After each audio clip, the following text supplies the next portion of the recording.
eaux non traitées s'en vont dans nos rivières, ou encore nos ponts s'effondrent, etc. Donc, les changements climatiques, là, c'est pas rien qu'une abstraction, c'est vraiment des conséquences directes et immédiates pour l'ensemble de la population. Alors voilà, ça résume la présentation que je voulais vous faire.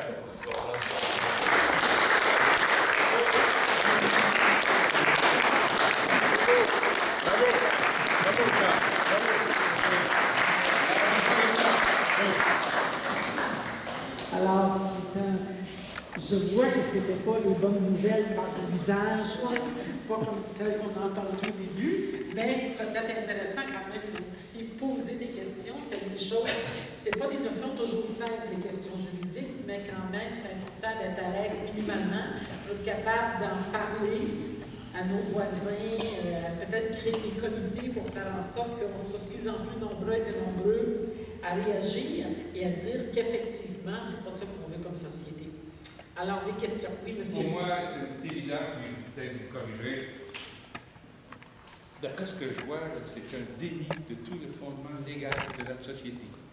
On est en train de miner par en dessous tout ce que nous, on a cru bon d'établir pendant des générations. Là, tout d'un coup, tranquillement, petit à petit, on continue à démolir. Mais là, c'est plus démolir qu'est-ce qu'on a essayé de bâtir depuis 20 ans, 30 ans, en termes de société. On est en train de démolir les fondements même de cette société-là. Je trouve ça complètement renversant. C'est pour ça que je me suis levé debout, parce que sans ça, je serais tombé sur le cul. C'est révoltant. Hein?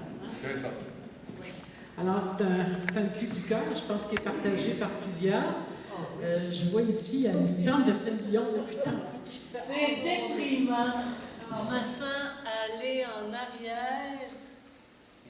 Je vous trouve courageux. On s'en va vers quoi? Ça va être voté quand? Bien, on va aller très rapidement.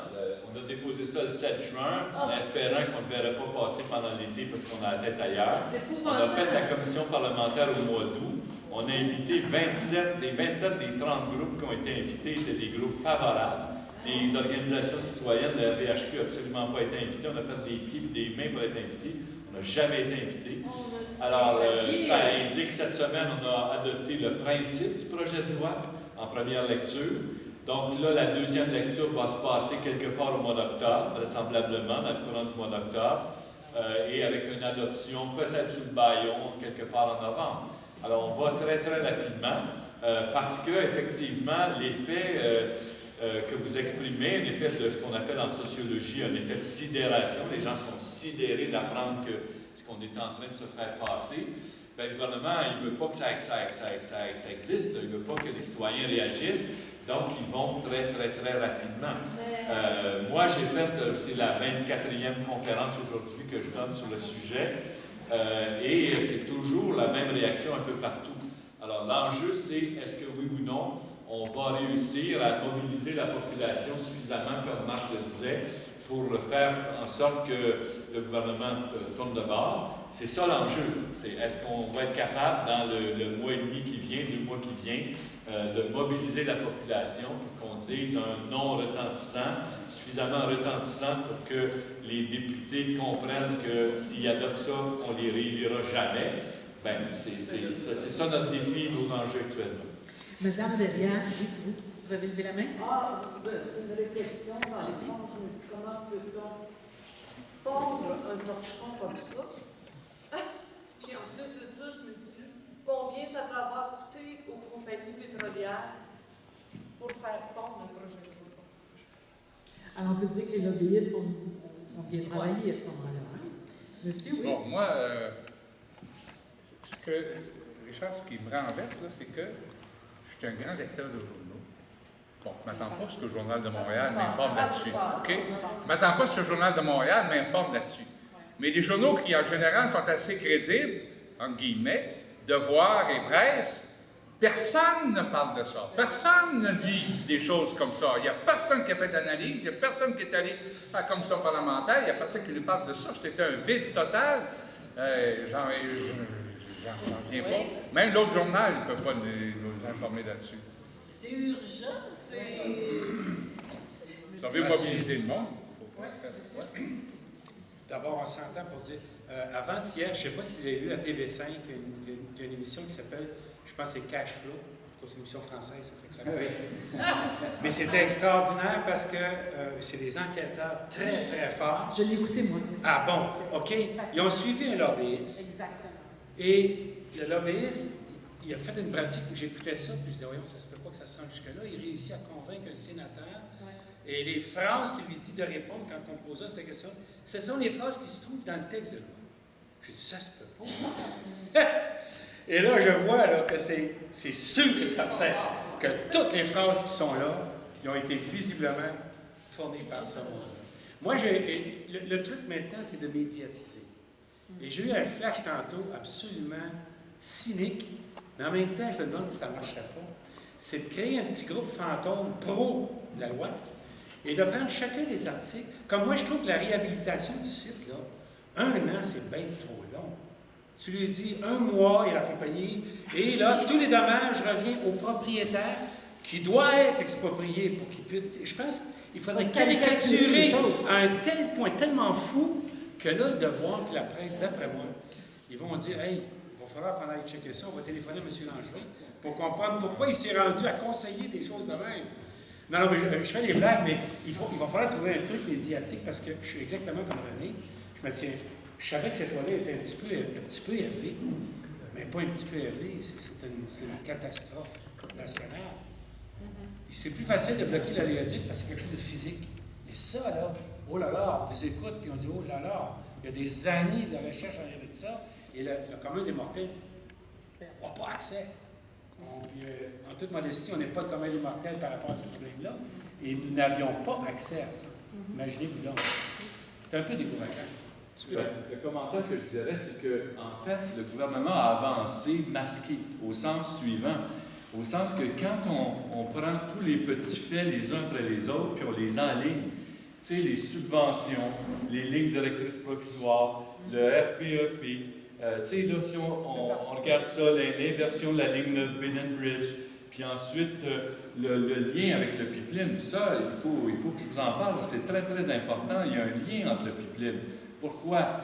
L'article 73.3c de la loi sur l'Office national de l'énergie prévoit que quand une province entre en production pétrolière, elle peut exiger son rattachement à une installation fédérale.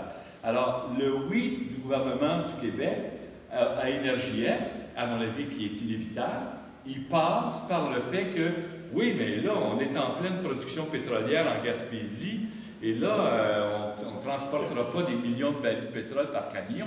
Il va falloir lier ça avec le pipeline. Donc, derrière l'action des lobbyistes, puis l'action des lobbyistes, il faut voir que les compagnies ont été très habiles. Qui c'est qu'ils sont allés chercher? Lucien Bouchard, l'ex-PDG d'Hydro-Québec, André Boisclair, donc des gens, des personnalités qui étaient bien vues, connues, bien vues dans le milieu, et puis qui ont travaillé à Énergie-Est, là, ils ont 40 personnes au bureau de Montréal, et ils ont 17 personnes inscrites dans le registre des lobbyistes à Québec. Alors, c'est ça qu'ils ont fait, là. Ils ont travaillé leurs affaires tranquillement, et là, Hegel disait que le résultat, c'est l'aboutissement de la tendance. Ce projet de loi-là, c'est l'aboutissement de tous ces gestes-là qui ont été posés pendant des années, puis qui nous semblaient inoffensifs. On donne 12 millions à telle compagnie, on fait telle chose, on va y aller juste dans la recherche anticosti. Ne vous inquiétez pas, on n'en fera pas de production anticosti. En fait, c'est qu'ils avancent masqués. Un peu, ils ont appris, je dirais, des Russes. Vous vous souvenez, la guerre en Yougoslavie, là, le président Milosevic, là, il disait n'importe quoi, puis le lendemain, il faisait exactement le contraire. Mais c'est comme ça qu'ils agissent. Ils avancent masqués, ils ne disent pas, ils avancent petit à petit. Vous regardez, là, M. Bouillard, cette semaine, jamais on va faire de la fracturation dans la vallée du Saint-Laurent. Bien, écoutez, regardons les faits.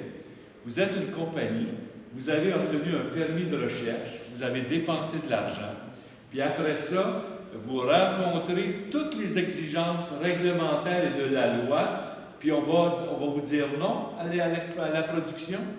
C'est absurde, ça. Et on va se retrouver avec plein de poursuites. Parce que, écoutez, mettons, on va faire un autre exemple. Vous avez votre permis de conduire, vous avez l'âge, vous n'êtes pas pacté, vous avez suivi un cours de conduite, vous rencontrez toutes les conditions, vous avez passé le test, puis le gouvernement dit non, mais je ne veux pas que tu conduises. C'est quel que vous feriez, vous iriez de voir un avocat, puis vous vous battriez, vous vous dites, on n'a pas d'allure cette affaire-là, je rencontre toutes les exigences de la loi. Bien, c'est ça qui va se passer. À partir du moment où on met en place un régime de cette nature-là, on accepte de s'embarquer dans cette logique-là. C'est ça qu'il faut comprendre, là. Alors, c'est le point de démarcation des maires et mairesses progressistes là, qui travaillent avec nous dans le comité de pilotage par rapport à la position de l'UMQ et de la FQM. Eux autres, ils disent il faut régir. Nous autres, on dit il faut interdire. Pourquoi? Mais parce qu'on n'a pratiquement pas de gisement conventionnel d'hydrocarbures au Québec, puis que si on veut aller en chercher, bien, il faut utiliser des procédés comme les forages horizontaux, la stimulation à l'acide, la fracturation hydraulique. Alors, la seule façon de régir, à mon avis, cette industrie-là, c'est de l'interdire. Puis de toute façon, quand on écoute les compagnies, qu'est-ce qu'ils nous disent? Ils nous disent à Gaspé, là, il y a là beaucoup de pétrole, là, c'est l'approvisionnement du Québec pour 23 jours. Pour 23 jours, on va fucker le développement de toute une ville, on va polluer l'eau potable de 900 résidents pour 23 jours d'approvisionnement.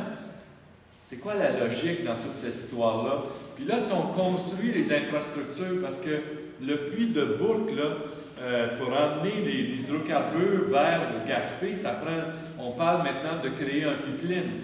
Puis la compagnie Toglic veut installer une espèce de barge de liquéfaction du gaz. Bien là, on va créer un port industriel, on s'embarque dans le développement d'infrastructures anticosti pour faire un port en eau profonde. Vous allez faire 5000 puits sur l'île, qu'est-ce que ça veut dire? Ça veut dire que ça vous prend un hôpital, ça vous prend des routes. Donc, on s'engage dans toutes sortes, on s'engage dans une voie, alors que tout le monde entier est en train de s'engager de l'autre bord, puis qu'en plus, 50% de notre économie est déjà électrifiée, puis qu'on a un avantage comparatif incroyable par rapport aux autres pays. On pourrait développer une expertise et la vendre ensuite à l'échelle internationale. Intéressant. Oui, madame. Je crois que le gouvernement Couillard, avec son ministre, sont en train de mettre la table pour l'énergie Est Trans-Canada qui s'en vient. C'était les préliminaires qui étaient nécessaires pour mettre la table à ce gouvernement. C'est une impression. Mais il va falloir qu'on se lève debout, là. Il va falloir qu'on fasse quelque chose, là. C'est la transformation du Québec en pétroéconomie. On parle de réchauffement de la planète. Je comprends pas. C'est ultime. Je comprends pas qu'on met la table à quoi qui est complètement ridicule. On n'est pas capable de dire « Wow! Tu sais, cassé! » Il va falloir réagir. Comment on peut amener les gens à penser autrement? Même, tu sais, je vois Montréal qui est gros, tu sais, c'est une grosse ville. Tu sais, comment amener les gens à diminuer leur consommation, organiser le transport électrifié, comment, même nous, tu sais, on est tout le temps en voiture. Comment ça qu'on n'a pas des dates d'ici 2020, bon, ça va être telle voiture, ou on a un échéancier, tu sais. Comment ça qu'on n'a pas ça? Il n'est pas vraiment suivi. Alors, il y a Marc Joseph. Par la suite, on va commencer, si vous avez déjà décidé, vous allez commencer à parler du plan d'action. Parce qu'il est déjà 16h05, c'est intéressant, mais je sais que c'est samedi, puis c'est important de conclure à 16h30 comme c'était annoncé. Alors, Marc et ensuite Joseph. Une question que j'ai eue dans la MRC des sources concernant la loi des mines et la future loi sur les hydrocarbures. Parce que la loi, il y a coexistence entre des titres miniers et des licences d'exploration gazière et pétrolière. Donc là, il se demandait, ben oui, mais c'est qui a préséance, mettons, deux compagnies qui se retrouvent au même endroit sur le sol? Comment ça va, je ne sais pas s'il y a des éléments là-dessus. Oui, il y a une disposition dans la loi qui dit que le ministre peut, lorsqu'il juge qu'il y aurait des usages incompatibles, il peut fixer des règles. Et je pense que les règles ici, c'est nettement la prépondérance au titre minier par rapport au titre gazier et pétrolier. Dans toutes les dispositions de la loi, on voit que le top niveau de préoccupation, c'est le plan Nord, si je peux m'exprimer ici, et le restant, après ça, c'est les hydrocarbures. Donc, on a transformé le titre de l'un en l'autre. Il n'y a pas de distinction. Les deux, maintenant, ils sont également, mais le ministre peut imposer des conditions quand il juge qu'une exploitation gazière, pétrolière pourrait nuire à l'autre exploitation qui serait l'exploitation minière. Les titres sont équivalents, mais c'est l'arbitrage que va faire le ministre en cas de contradiction entre les deux. Joseph? Je voulais juste faire un appel à Mme Théo qui cassait un peu de sucre sur les libéraux. Pas que je sois libéral, mais ça a commencé aussi avec votre voisin au-dessus de votre tête. Oui. OK. Fait qu'on est poigné avec trois partis politiques qui sont dans l'engrenage. C'est assez moche. J'ai pas encore su. J'ai dit, le gouvernement actuel, c'est un gouvernement majoritaire qui va le passer bientôt. Il s'occupe des vrais. Oui, il s'occupe des vraies affaires. Alors justement, vous ouvrez la porte qu'on s'occupe nous aussi de nos vraies affaires, c'est-à-dire plusieurs ont questionné qu'est-ce qu'on peut faire, comment on va faire pour réveiller tout le monde, comment faire pour qu'il y en soit un peu plus question dans les médias et qu'effectivement il y ait une réelle information et que ça se parle. Alors moi j'ai vu ici un magnifique dépliant que j'ai vu sur la table. Là. Déjà je pense que c'est un premier pas qui est intéressant que l'information circule. Je ne sais pas, est-ce que vous êtes membre de comité vigilance hydrocarbures dans vos localités? Oui, Jean? Justement, le magnifique dépliant que tu as, je pense qu'Aline pourrait nous en parler un petit peu de ce dépliant-là. C'est elle qui l'a proposé. Parfait. Ce dépliant-là, je l'ai fait quand on a parti le comité à Drummondville, il y a déjà plusieurs années. Ça part du tout début de la formation de notre comité. On l'a passé partout. Il y a plusieurs comités qui s'en ont servi pour partir aussi de leur propre comité. Alors, il a été partout, ce dépliant-là, et on l'a refait il y a 4 ans. Et puis, il est encore là, en couleur à la main, le bout. Et puis, on en fait. Et puis, chaque fois qu'on a l'occasion d'en passer, on continue. Mais c'est toujours pour informer. Mais 8-9 ans plus tard, j'ai l'impression qu'on recommence à zéro. Tout ce qu'on a fait, tout le cheminement qu'on a fait au tout début, j'ai l'impression qu'on recommence encore les mêmes choses. Bien, notre dépliant il est là. S'il y a de quoi changer, on va le faire. On va le réimprimer. On va continuer à le passer. Mais c'est juste une chose parmi tant d'autres. Il faut en faire beaucoup plus encore. À l'époque, on faisait des réunions comme ça partout pour les citoyens, pour les informer des dangers. Puis avec les citoyens, il faut y aller très clair, très simple, mais il faut que ça frappe, parce que le citoyen, pour la plupart encore, ne s'occupe pas de ce qui se passe. Ils sont dans leur quotidien, ils sont dans leur bulle, puis ils n'ont pas le temps. Alors, j'en vois régulièrement dans ma clinique, je leur en parle, pas au courant de rien. Et pourtant, ça fait des années. T'sais? Alors, c'est toujours un éternel recommencement, mais là, ça presse. Oui, ça presse. Alors, ce que ça veut dire, c'est qu'il faut continuer peut-être à multiplier les actions comme vous faites.